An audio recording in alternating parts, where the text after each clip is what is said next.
this session sharing with you whiteboard and remember that कि आज की क्लास में जो हम लोग बात करने जा रहे हैं वो ऑटोबायोग्राफी को, अभी तक हमने जो बात किया था किसको किसको लेके बात किए थे, अभी तक जो मैंने आपसे बात किया था कि बायोग्राफी क्या है। जब मैंने बायोग्राफी पे बात किया था तो मैंने बताया था कि life history of a man written by other not himself, उसको मैंने बायोग्राफी बताया था।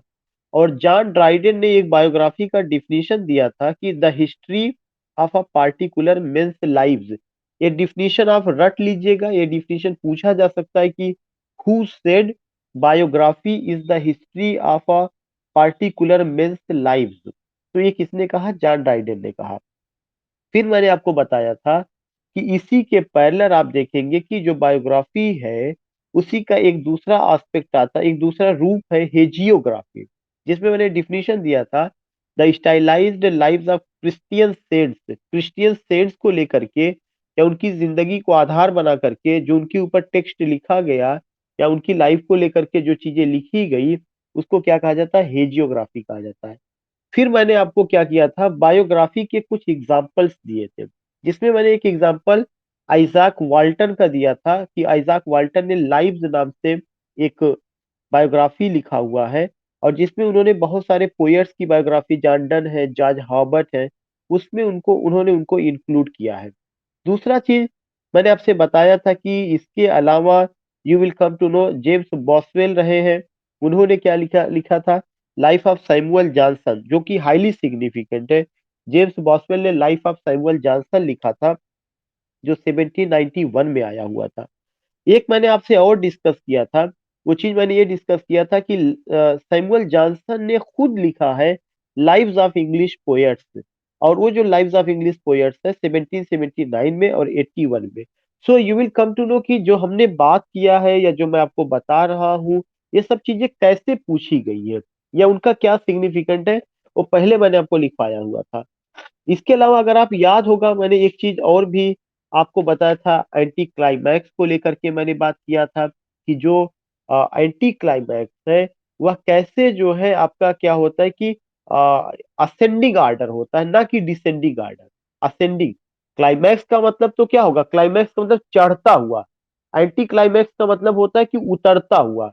तो असेंडिंग आर्डर जो है क्या होता है? चढ़ता हुआ होता है, और डिसेंडिंग आर्डर का मतलब क्या होता है? उतरता हुआ।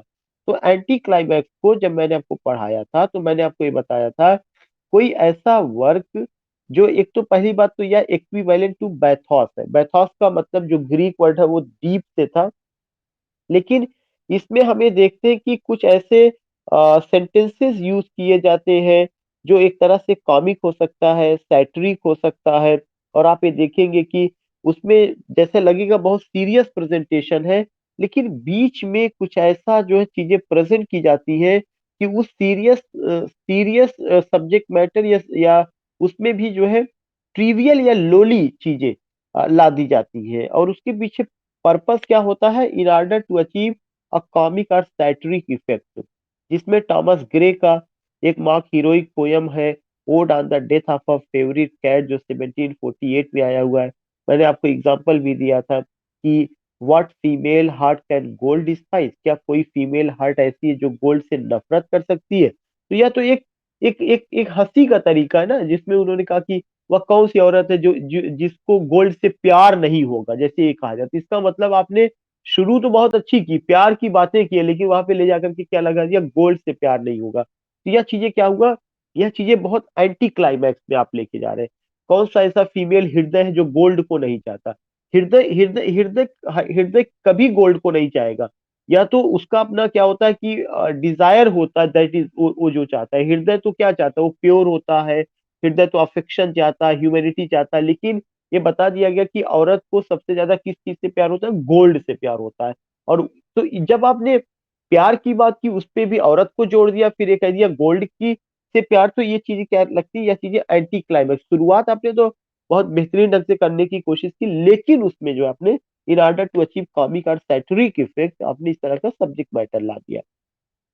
दूसरा जो एग्जांपल मैंने आपको दिया था कि अगर जो है कि जो एक कैट का लेकर के मैंने एग्जांपल दिया था, और उसमें मैंने ये दिया था कि the cat had drowned when she tried to catch a gold fish.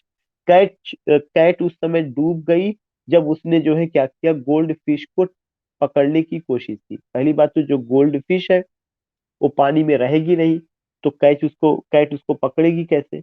अगर कैट ने उसको पकड़ने की कोशिश भी की तो ये जो हुआ कि वह डूब गई। इस मतलब बिल्कुल उसमें हमने कैट का डूबना यह एक सीरियस घटना है। लेकिन जब आप ये कहते हैं कि गोल्ड फिश को पकड़ने में डूब गए, जिसका मतलब आप वहां पे सैटरिक या कॉमिक इफेक्ट ला रहे हैं।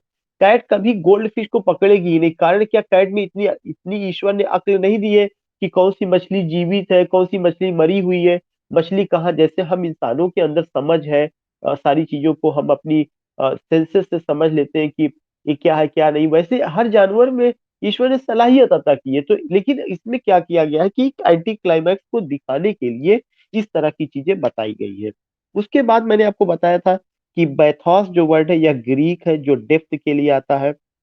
और इसमें भी जो है क्या किया गया है कि बहुत सारा अगर देखा जाए तो काफी सीरियस ढंग से चीजों को प्रेजेंट किया जाता है। एक शब्द मैंने लिया था बैरॉक। बैरॉक के बारे में मैंने बताया था कि यह आर्ट हिस्टोरियंस जो है वो उसको जो है एक तरह से अप्लाई करते हैं। और कहाँ पर, यह एक तरह का स्टाइल ऑफ आर्किटेक्चर है, स्कल्पचर है, पेंटिंग में ये चीज देखने को मिली जो इटली में आई हुई थी 17वीं सेंचुरी में, और जर्मनी से होते हुए पूरे यूरोप में फैली हुई थी। इसमें ज्यादातर चीजें क्या दिखाई जाती है कि किसी भी चीज को थोड़ा सा बढ़ा चढ़ा करके कहा जाता है, इलाबोरेट होता है, ग्रैंडियोज होता है, एनर्जेटिक होता है, और हाईली ड्रामेटिक इफेक्ट दिखाने की कोशिश की जाती है। तो ये जो चीज आई थी, ये चीज तो आई थी एक तरह से कहा जाए कि पेंटिंग और स्कल्पचर के फील्ड में, आर्किटेक्चर के फील्ड में, और आर्ट हिस्टोरियंस का सब्जेक्ट मैटर था। लेकिन बाद में इसको पोइट्री में भी लाया गया, जिसमें से एक पैसेज पैराडाइज लास्ट का एक एग्जांपल दिया जाता है। थॉमस डी क्विंसी ने जो क्या किया हुआ था, एक उन्होंने लिखा हुआ था confessions of an English English opium eater. उसके अलावा हमने बैलर का, ये तो मैंने अपनी लैंग्वेज में बता दिया, ठीक है। अभी मैंने कोई चीज शुरू नहीं की है, चीजें रिकॉर्ड भी हो रही है और ये अवेलेबल भी रहेगा। मैं आपसे जानना चाहता हूँ कि बैलट की डिफिनेशन मैंने क्या बताई थी। What did I tell? A short story in word, that's good. A short story in word. जो बैलर शब्द आया है कहाँ से आया है?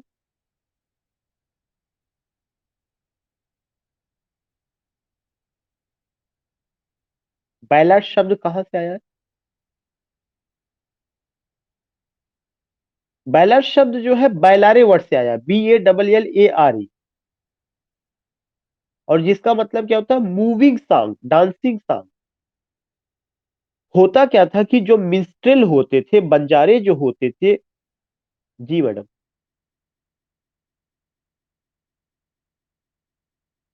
It's I think just I am missing it, but I think that it's in French, perhaps it's in French. इसको check करना पड़ेगा, आपको फाइनल नहीं मान लेना, इसीलिए मैं रिकॉर्ड हो रहा फिर भी, जबकि ये लेक्चर यूट्यूब पे जाएगा। लेकिन मैं इस चीज को कह रहा हूँ कि ये चेक करना पड़ेगा, because this time the particular thing slipped from my mind कि whether it came from Greek, French or Latin. I am missing this thing. लेकिन इतना याद आ रहा है कि वो बैलारे वर्ड था जिसका मतलब होता था मूविंग सॉन्ग या डांसिंग सॉन्ग।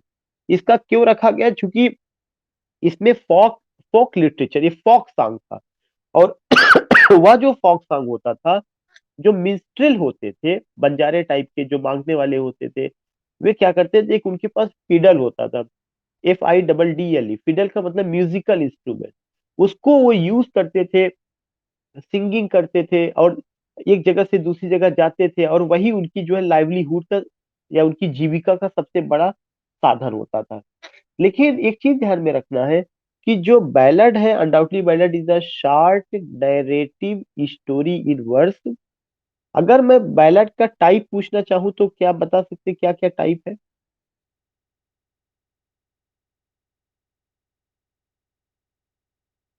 या folk ballad, literary ballad and broadside ballad. जो फोक बैलड है उसको आप दूसरा क्या नाम देंगे?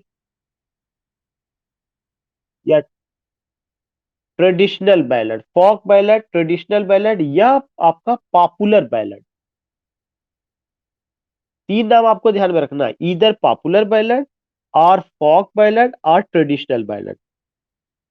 ये जो तीनों बैलेट का नाम जो मैं आपको बता रहा हूँ, या जो मैं आपको ये कह रहा हूँ कि ये इस तरह से है, उसमें आपको एक चीज ध्यान में रखना, when you go with this ballad, popular ballad, folk ballad, traditional ballad, remember that इनका जो,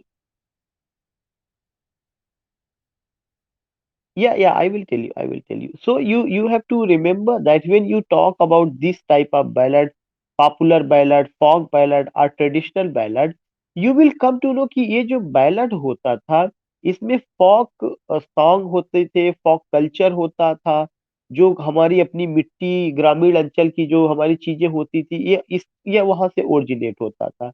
और यह ओरल फॉर्म में होता था। कैसा होता था? Orally, transmitted orally from generation to generation. और इसमें एक स्टोरी बताई जाती थी। तो यह ओरल होता था। जब यह ओरल होता था, बाद में जो है क्या किया गया कि इसको जो लोगों ने जो है रिटन शेप दिया और इसको कलेक्ट किया, ये सब चीजें बाद में आती है। लेकिन हमें ध्यान में रखना है कि popular ballad, folk ballad, traditional ballad, जो कि एक तरह का सॉन्ग होता है transmitted orally which tells a story, and you will come to know कि ये फोक सॉन्ग के रूप में होता है। And other point I would like to tell you कि when you go about this type of ballad, ये ballad होता है, देन रिमेंबर दैट कि it is also known as a moving song, dancing song, because minstrel they move from one place to another place taking what a fiddle musical instrument and उसको dance करते हुए, गाते हुए, मांगते हुए वे जाते थे। दूसरा चीज जो है, जो बैलेड है, जब उसको रिटन शेप दिया गया, जैसे ओरल बैलेड या ट्रेडिशनल बैलेड था, बाद में it has been given the written shape, you will come to know, तो उसका एक सेट स्टैंजा फॉर्म डिसाइड किया गया। बैलेड का सेट स्टैंजा फॉर्म क्या रहा है? What was the set stanza form? Hmm. Hmm. Quatrain में उसका राइम स्कीम क्या था? A B C, A B C B की सी डी, या B for bat, B for bat.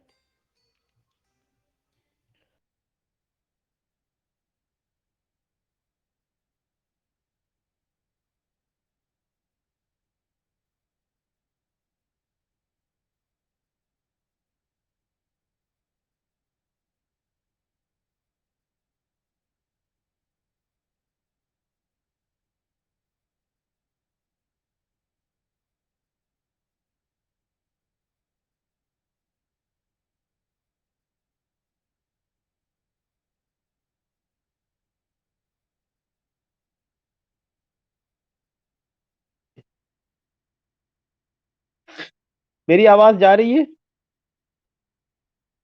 तो आई वॉज टेलिंग यू कि you can just go with what you can just go कि ballad stanza है, और जो ballad stanza होता था वह क्वार्टेन है, ए बी सी बी। दूसरा सबसे इंपॉर्टेंट चीज है कि जो उसका राइमिंग है, इसका मतलब क्या हो गया कि ए बी और सी बी, इसका मतलब दूसरी और चौथी लाइन राइम कर रही है, फर्स्ट और थर्ड लाइन राइम नहीं कर रही है। तीसरा चीज, व्हेन यू टॉक अबाउट कि इट हैज एब्रप्ट स्टार्टिंग, जो बैलेड है उसमें एब्रप्ट स्टार्टिंग होता है, तो इसका क्या मतलब? एब्रप्ट स्टार्टिंग से क्या मतलब? या that's good, sudden starting, I think is Shilpi madam, sudden start. Okay. And second point I want to know कि when you talk about it has sudden starting, then can you tell me कि with the sudden starting I just want to know, इसके अलावा उसमें जो है एक structure होता है जिसको क्वेश्चनिंग और आंसरिंग स्ट्रक्चर कहा जाता है, और एक उसके साथ एक और वर्ड जुड़ा हुआ है, रिफ्रेन। क्या है? What is refrain? बैलेड में ऑफन, या that's good, repetition of words, phrases or clause or a whole line। जब कोई लाइन या जब कोई सेंटेंस या सेंटेंस का कुछ हिस्सा या कुछ शब्द या कुछ जो है उसका वो किसी उसमें पोयम में बार बार रिपीट किया जाता है, तो उसको क्या कहा जाता है? रिफ्रेन कहा जाता है। और ये बैलेड में बहुत ज्यादा, खासकर if you have gone with लावेली dame sans merci, you will come to know there is a line, what o knight what an ail thee, o knight what an ail thee, तुम्हारे दुख का कारण क्या है वो वहां पे दिखाता है उसको। आई थिंक,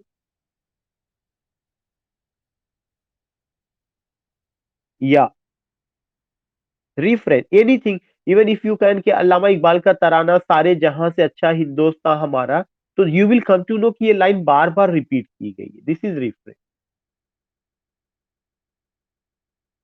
या you can find anywhere any form of poetry. या and second point I want to know कि व्हेन यू गो स्पेशली, ये बताइए सबको समझ में आ रहा है? ऐसा तो नहीं कि मैं अभी कुछ लिख नहीं रहा हूँ बट मैं थोड़ा सा रिवीजन करा रहा हूँ, कोई प्रॉब्लम तो किसी को नहीं है?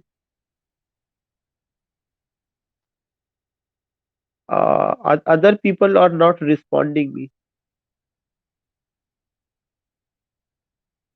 ओके।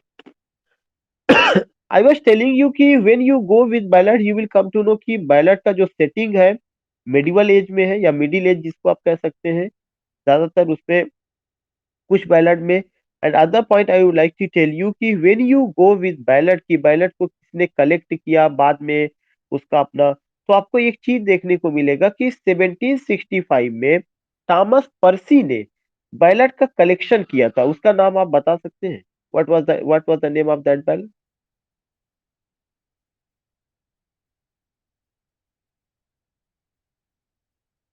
या that's good, reliques of ancient English poetry, वो उसका। इसके अलावा एक और बैलेट का आया हुआ था फ्रांसिस जे चाइल्ड ने, फ्रांसिस जे चाइल्ड, उसका क्या नाम है?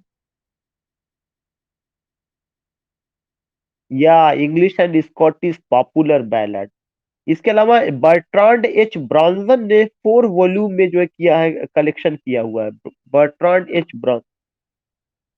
दैट, या that's good, the traditional tunes of the Child ballads, you will come to know कि ये सारी चीजें रही है। इसके अलावा जो है कुछ इंडिविजुअल भी बैलेट आपको देखने को मिलेंगे जहाँ पे रहा है, उन सारी चीजों पर भी बात की गई है।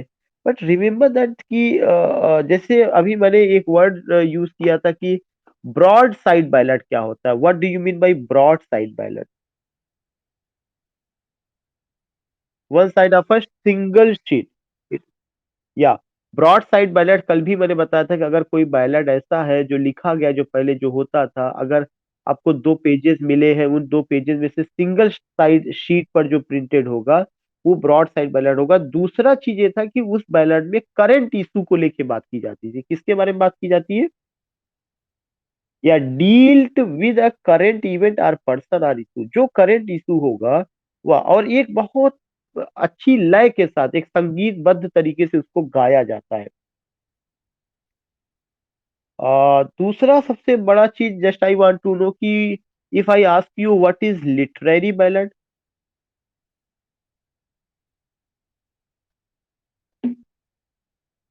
What is literary ballad? Traditional form of ballad, is it correct?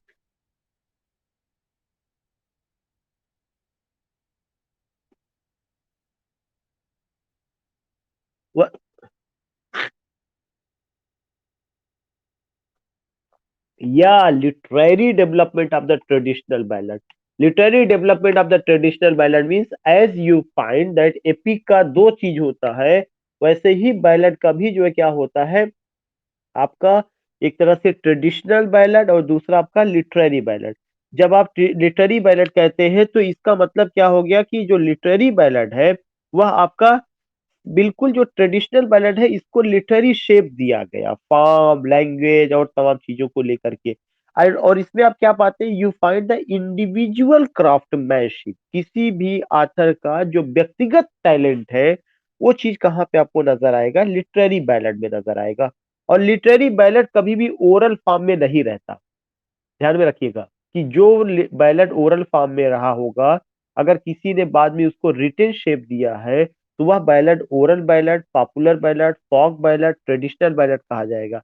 लेकिन जो लिटरेरी बैलेट है, या लिटरेरी बैलेट इसलिए है कि that is undoubtedly traditional form of the, जो ट्रेडिशनल लिटरेरी बैलेट है उसी उसी को एक तरह से लिटरेरी शेप दिया जाता है। बट इस लिटरेरी शेप में you find the individual talent of home, the individual talent of the poet. Just I want to know, एक राइटर है जिनका नाम है एस टी कॉलरिज, उनका आप कोई बता सकते हैं लिटरेरी में? या rime, rime of the ancient mariner. And second is another author, that is who, you will come to know. इसके अलावा there is a writer G.A. Burger. G.A. Burger ने भी कुछ लिखा हुआ है, लेनोर करके। यार, लेनोर करके। और गेटे ने भी लिखा हुआ है।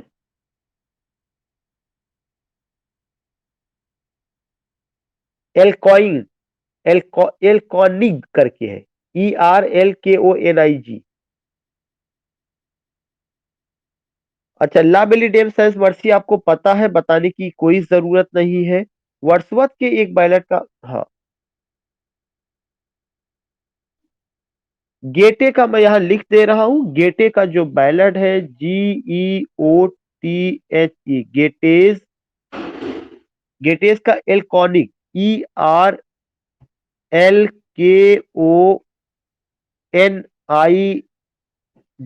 एल्कॉनिक, गेटेज का।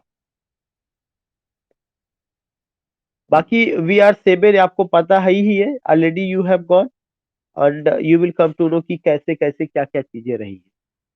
गेटेज एल्कॉनिक।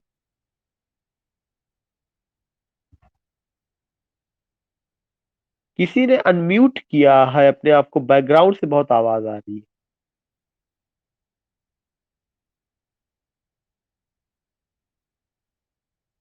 तो you will come to know, ये सारा चीज रहा है। मैं दोबारा कुछ एग्जांपल्स लिख दे रहा हूँ जो बैलेट के हैं। एक तो गेटेज का एल्कॉनिक, और दूसरा चीज वर्ड्सवर्थ का।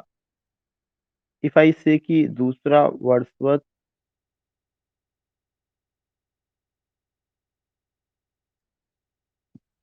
Wordsworth we are seven.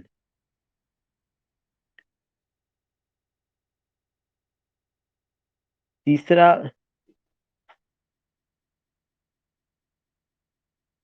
Walter Scott का proud Maisie.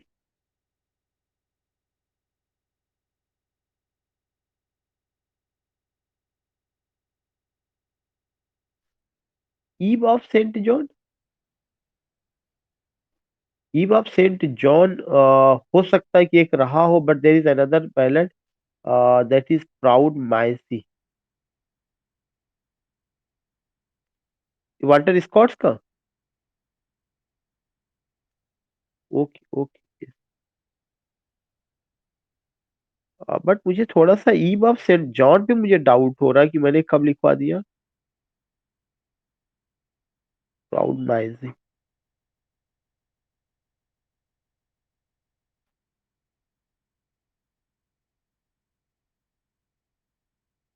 Proud Maisie. So you will come to know कि how you can go with these things, how you can see, how you can find, and you will come to know कि undoubtedly उन सारी चीजों का इसमें रहा proud मैजी।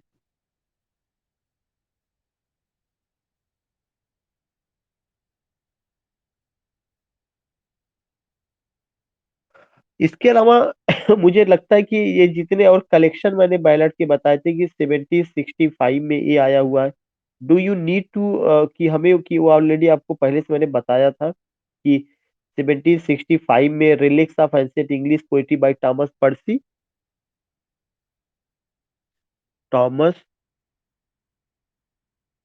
पर्सी का जो है उसका क्या नाम है, that is a reliques of ancient English poetry. Reliques of ancient English poetry.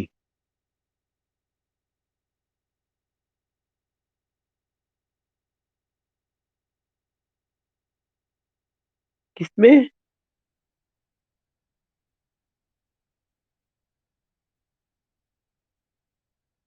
1765 में।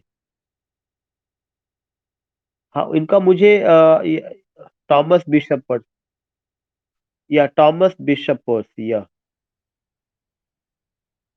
that is a हाँ, relics of ancient English poetry. It came in 1765.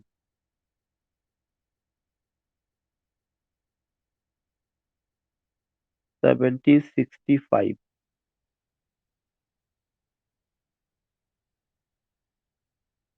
Next, the fifth is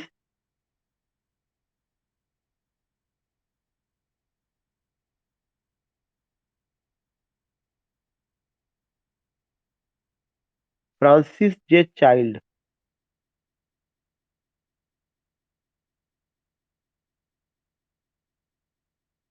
Francis J. Child's English and Scottish popular ballad.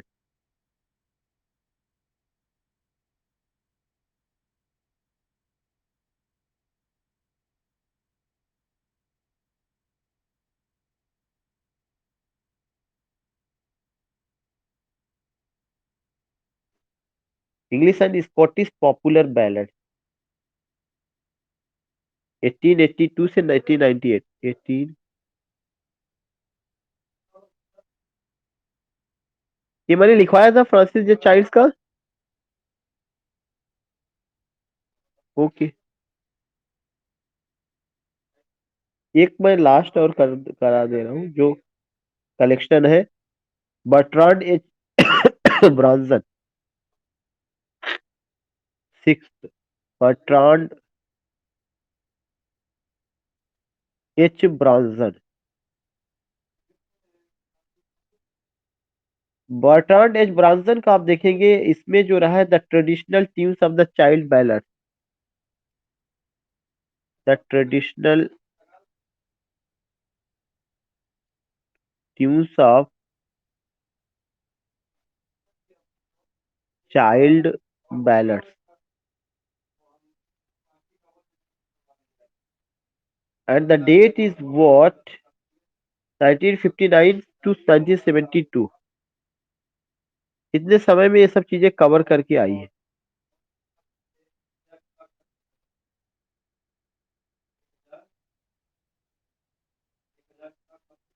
The traditional tunes of Child Balor.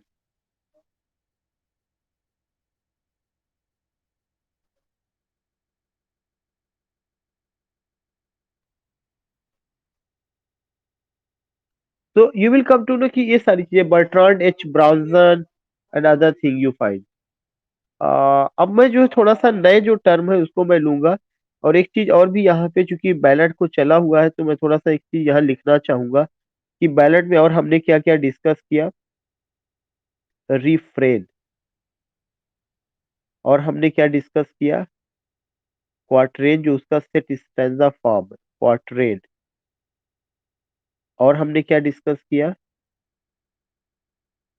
Rhyme उसका. Rhyme pattern उसका जो रहा था ABCB. और उसका क्या discuss किया गया. Medieval setting.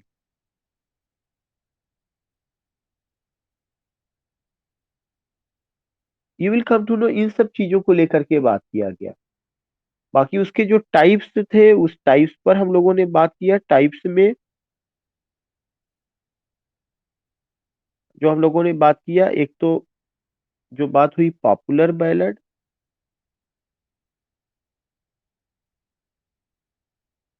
और फोक बैलड.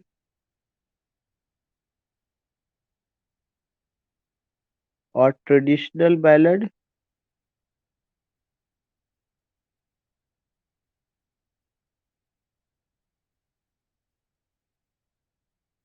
और दूसरा जो टाइप हमने डिस्कस किया broad side ballad.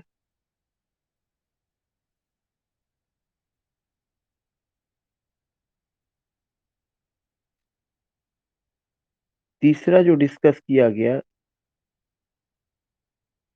Literary ballad.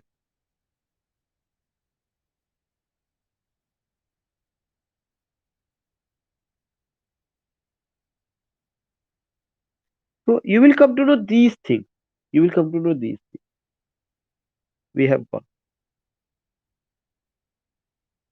Yeah, when you talk about, yeah, undoubtedly there is another type of ballad that is also mock ballad, और उस mock ballad में दिखाया गया कि हाउ जो सीरियस सब्जेक्ट मैटर है उसको कैसे ट्रिवियल थीम उसमें लाया जाता है, जैसे मॉक एपिक रहा है वैसे ही उसके बारे में वहां पे डिस्कस किया गया था जब हम लोग पहली बार क्लास उसको फॉर्म्स को लेकर के बात किए थे। तो that is also there, that is also उस पर भी बात किया गया था अनडाउटली।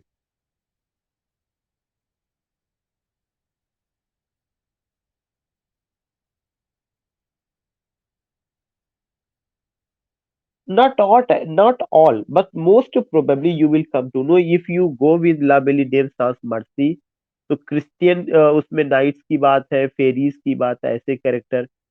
अगर आप जो है और लेके चलेंगे ला बेली डेम के अलावा जो है rhyme of the ancient mariner, उसमें भी कहीं ना कहीं इस तरह का सिचुएशन दिखाया जाएगा, मिडिल एज या उससे पहले का वो चीजें। और जब जो करंट इशू पर बात होता है तब उसको क्या कहा जाता है, ब्रॉड साइड बैरक।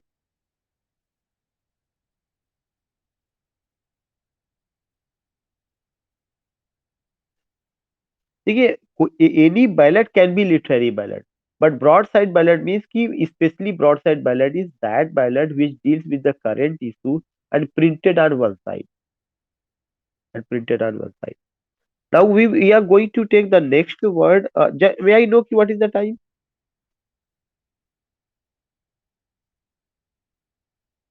और क्लास कब है? 7:40 से। I will take 2 or 3 minute, मैं उन सारी चीजों को क्लियर करना चाहूंगा। एक तो सबसे पहला चीज की आज की क्लास में जो हम बात कर रहे हैं, we are talking about autobiography.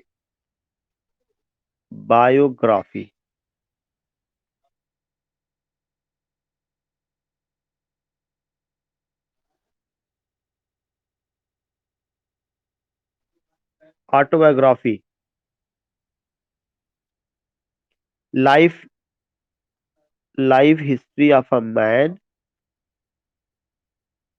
Life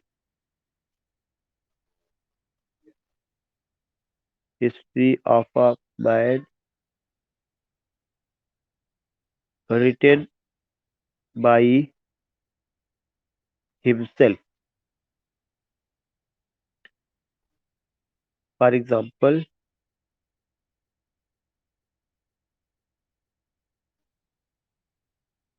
Kamala Das, my story. ये चीज पूछी जा चुकी है, ध्यान में रखिएगा, मैंने आपको पढ़ाया भी तभी कमला दास जब मैं ले रहा था। Mahatma Gandhi, Mahatma Gandhi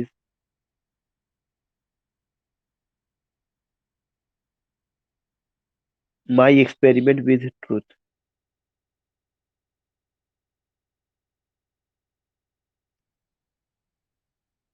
with truth.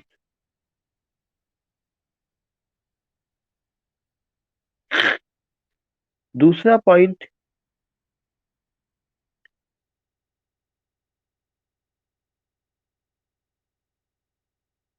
Diary.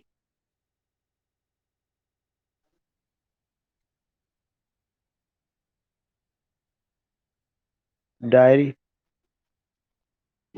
और जर्नल।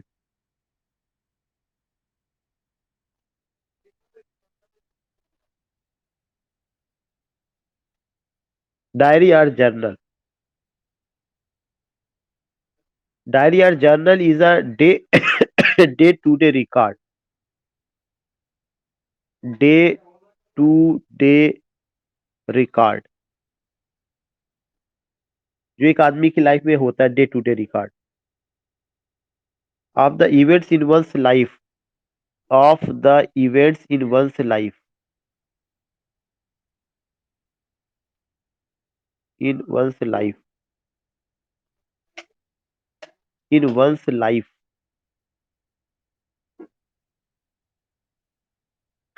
एग्जाम्पल ग्रेसिया, आपके डायरी राइटर कौन है? सैमुअल पेपिस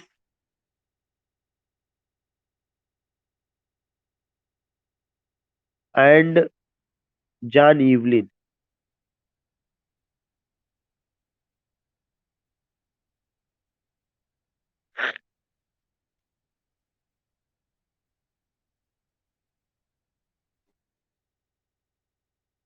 नेक्स्ट है मीमवायर।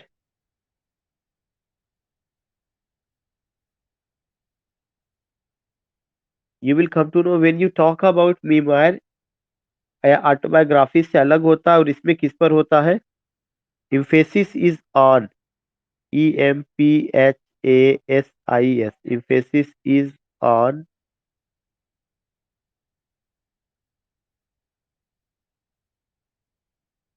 emphasis is on not authors developing self, not authors developing self,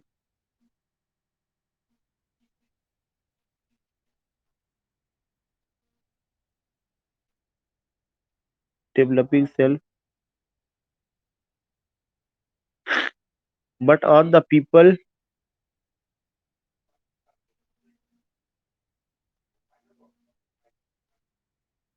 but on the people and events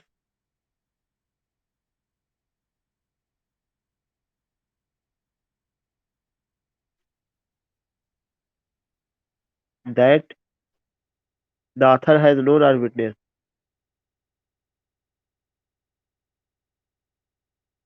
Known or witnessed.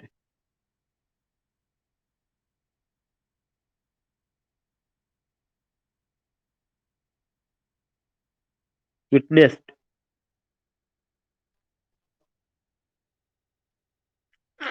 So these are the thing, or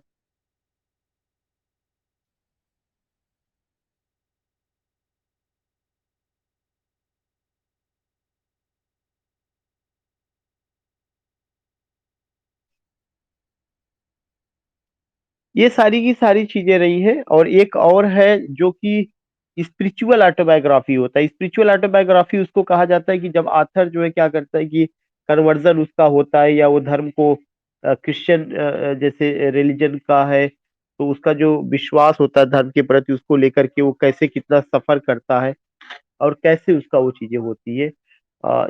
खासकर religion को लेकर के कितना उसका, जैसे एक तरह से इनका हुआ था टीएस एलियट का भी। टीएस एलियट सोच रहे थे प्रोटेस्टेंट या कैथोलिसिज्म में क्या करें उसको लेकर के। तो I will take only 1 minute, एक और बस 1 मिनट। स्पिरिचुअल, मैं इसको फोकस इसलिए कर रहा हूँ ना कि ऑटोबायोग्राफी से आ चुका क्वेश्चन है जियोग्राफी। स्पिरिचुअल ऑटोबायोग्राफी, ये जो स्पिरिचुअल ऑटोबायोग्राफी है इसमें आप देखेंगे centres on what the cruise, centres on what the crucial experience,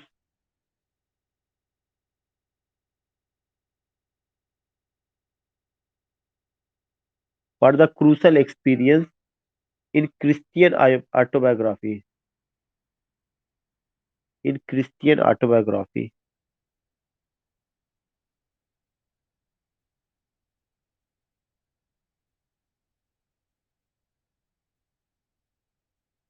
graphy. So these are the point जहां पे आप ये देखेंगे।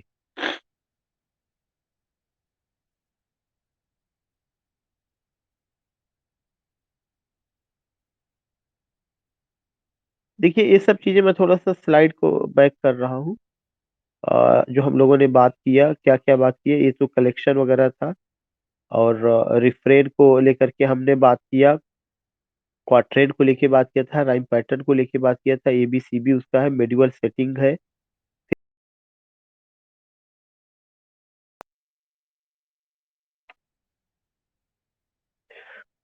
हैव यू नोटेड, क्या सबने नोट कर लिया था? एक्चुअली में वो डिलीट हो गया पूरा। Hello madam, not getting your voice, I don't know what happened, अचानक सारा चीजें डिलीट हो गया, या तो नेटवर्किंग इशू रहा होगा। If you have noted down let me just, या ओके ओके। अब मैं दोबारा उसको, या ओके ओके। तो अब आप दूसरी क्लास अटेंड करिए। अचानक वो चीजें हो गई जब मैं एक्सप्लेन करना चाहता था, लेकिन कुछ उसमें एक्सप्लेन का है नहीं, डायरी वायरी सब पहले भी पढ़ाया गया था। ये सब चीजें रही है। आज जितनी चीजें पढ़ाई गई, कल के लिए आप ये रिवीजन करके रखिएगा। ठीक, ओके।